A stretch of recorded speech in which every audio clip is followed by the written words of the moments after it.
You guys have to wait inside while I finish moving the truck around, then we'll come back and get you. Okay, big trailer moving day. Although on the way down, today is Memorial Day, Monday the 27th of May, and we had frost. The front lawn was white this morning. There's the petunias I planted the other day. There's some in a hanging basket on the garage there. They'll probably survive. They have a little more life to them, and some out on the front porch. And then there's the tomato plants and peppers, and the ones in the back of the yellow ones there in separate peat pots. They're the ones with the lower acid that Her Majesty likes. And then a set of 6-pack of bell peppers and red peppers and 2 varieties of beefsteak sized tomato. Early Girl and Champion, I think, is the other one. But anyway, we're out here for trailer moving today. So under the steps I have a plug right here, 30 amp plug. I had that put in when I had the electric upgraded after I bought the house in 2003. So I run that wire right out to here.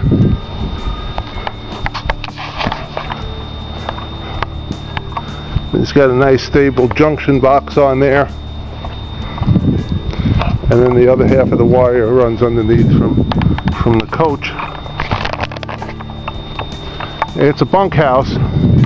Me and the ex had a kid at the time when we bought this, but the dogs sleep in the bottom bunk, and the 2 upper bunks are excellent for storage, so it works out really good. Just reach in and slide stuff. The wire goes right down through that hole there and keeps the bugs down and keeps critters from getting in there.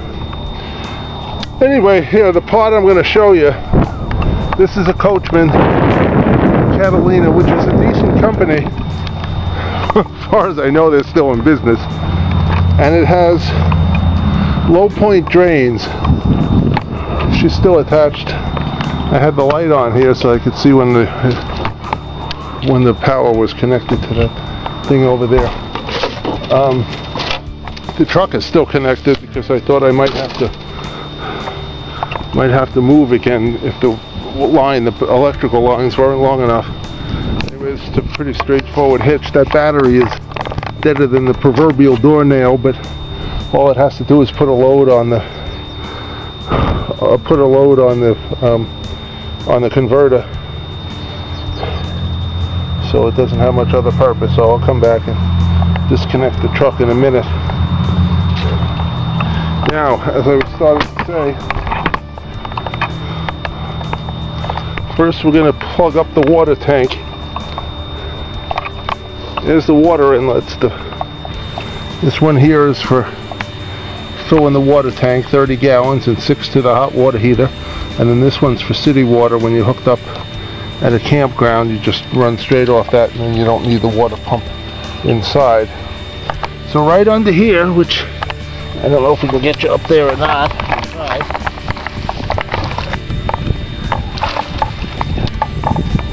Don't know if I'm aiming right, but I'm trying. Screw this down there. And that's the drain for the fresh water tank. So that's been open all winter, and unfortunately I did find a few drops of water when I just jacked her up to put the truck under the receiver. So hopefully everything is okay, that there wasn't too much water. A little bit of water on the flat tank. The water tanks are big and flat and square, and a little bit of water shouldn't have done any harm. Now, these things here that we're going to try to look at, I know you're probably seeing me instead. These things up here are low point drains, and they let all the water out of the hot and the cold lines. They're the lowest point on the coach, hence low point. And so some of these rigs you have to take an air compressor in like that and blow it out, which I do anyway, just to kind of dry it out. But these, basically, you open these up and that lets all your water run out. And I do it in October before the real freezing weather, so hopefully I get enough evaporation and like that. And now she's all set to put water in, which around here,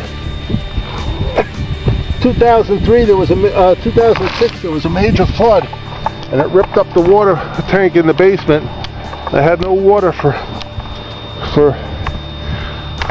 6 days, and I didn't have water on here. Boy, she doesn't look quite straight, but I put a level on the front, and she shows that she's okay. I used to have 2 levels attached. You have to do this obviously on flat ground. So this one's not going to be very accurate right now because, well, I don't know if you can see that, but it's way off because it's still attached to the truck. And hopefully, now that I think about it, there's enough room under there to get the foot under there. And then this one, this is not the most accurate way to level, but you can see that it's close enough. And the modern refrigerators are, as long as it's in the bubble, they say it's okay. And the refrigerator is 10 years old now. This is 2002 and I haven't had any problems. Somewhere along the way I will upload a video to the gray furnace man, because the air conditioner is having an issue. The air conditioner part works, but the fan doesn't come on, so without a fan you really can't run the AC. So anyway, I'll give you the tour of the inside somewhere along the way. She's not big, but she's not small. Very comfortable trailer. I probably won't use it much again this year, but we will take it to 4C Camp for adults for sure. So, alright, I'll come back and get you. Here's a DC voltmeter. It's showing 13.9 because she's plugged in, and it's not real. That battery couldn't hold the charge if you paid it.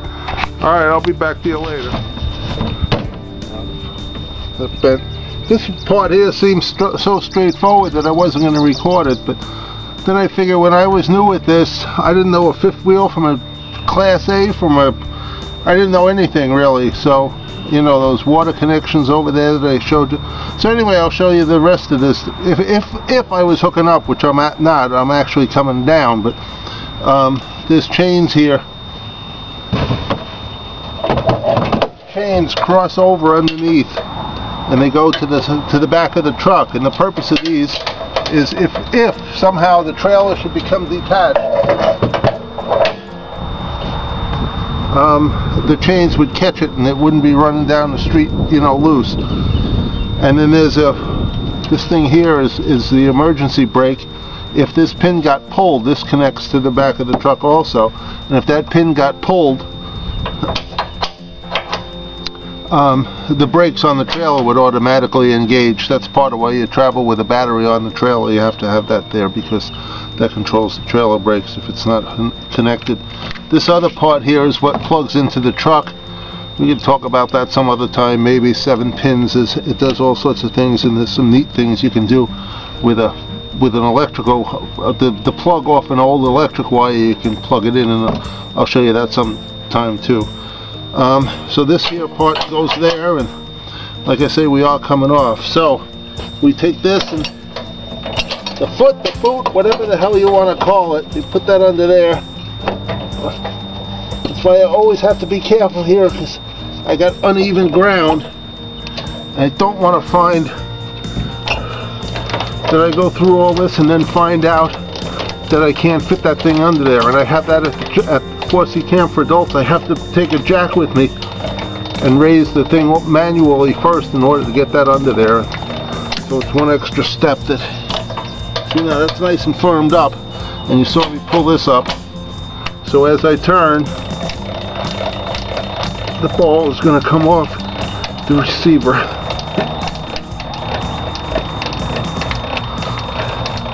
Of course, the self went back in the house, so I'm going to be on my own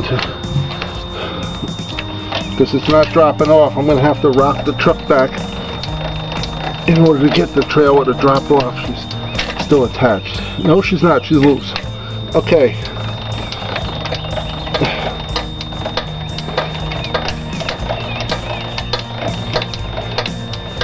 Alright, she's far enough up I can get my fingers under there, which is a dangerous practice, but just long enough to do what I did to make sure she's loose and that it's not going to get... Anyway, so then take the truck away, and the receiver part, the green part, is supposed to be legally in New York.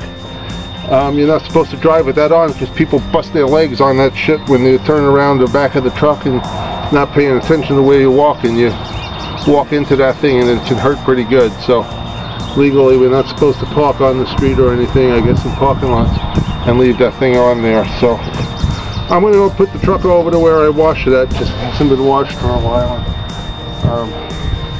I'll catch you later. Magic, it drives itself. I thought I was going to have to get out and do that. Keep going. Ain't that nice? Yeah, I know, you think I'm...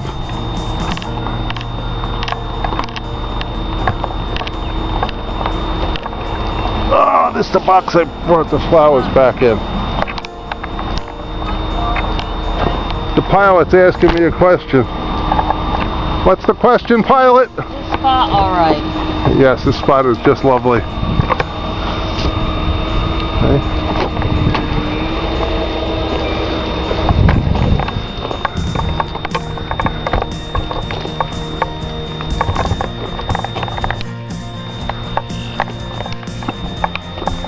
Isn't she lovely? Did you ever see anything looking that good?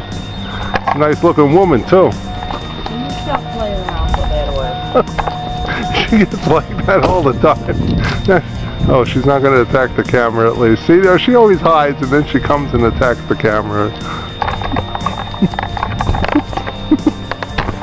She thinks she's so... Oh, you can't go that high. More reach. This thing away. Okay, I'll post the still pictures later. Away. Put it away, put it away. Okay, see ya. Bye.